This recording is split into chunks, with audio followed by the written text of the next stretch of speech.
Assalamu alaikum students, how are you? This is a lecture for class 6 subject English. Or the lesson name is the poem. That is a poem about the plants. If you take care of the plants, they will grow, and if you don't, then they will turn like a twisted nails.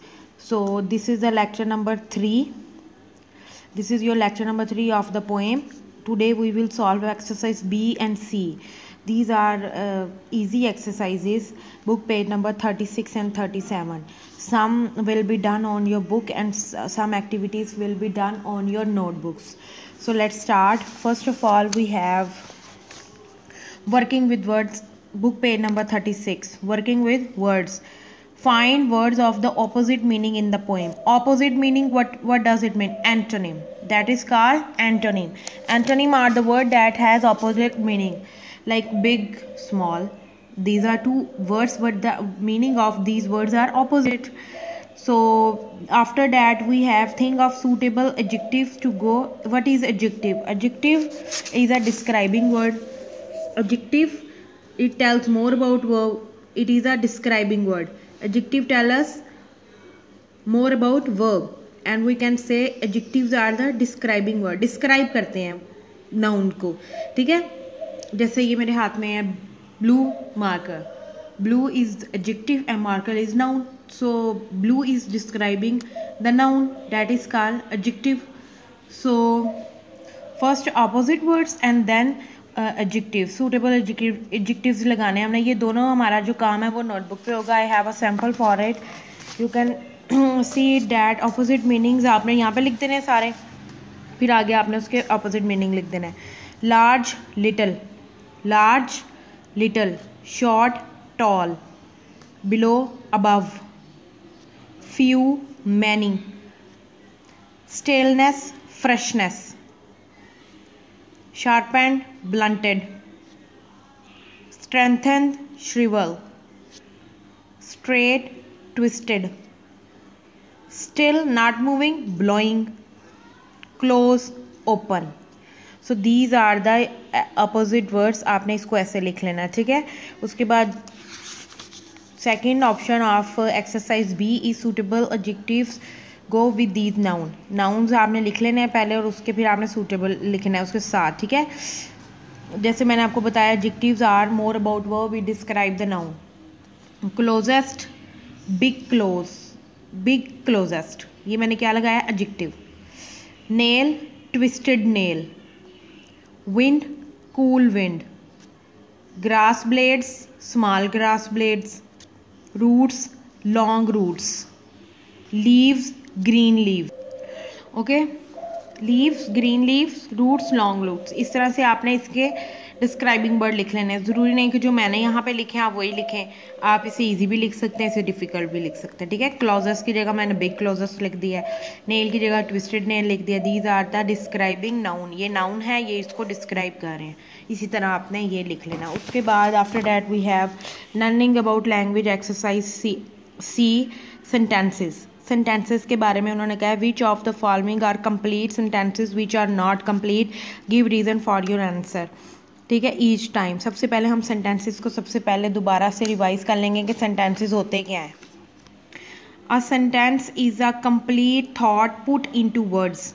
Sentence एक complete thought देता है हमें into words में होता है, ठीक है? Sentence के जो मेजर मेन पॉइंट्स होते हैं वो होते हैं सब्जेक्ट, वर्ब और ऑब्जेक्ट. इन तीनों को मिला के सेंटेंस बनता है. वैसे तो बहुत सारे पार्ट्स ऑफ स्पीच होते हैं, लेकिन जो मेन होते हैं ना वो ये तीन होते हैं: subject, verb, object. These are called sentence. Ali example, Ali goes to school. What is Ali? Subject. Subject है ना, काम करने वाला. गोज, वर्ब, एक्शन और a state of being. To school, object, जिस पे काम किया जा रहा है. तो हमने इसको डिवाइड किया है. सब्जेक्ट क्या होता है? डूअर.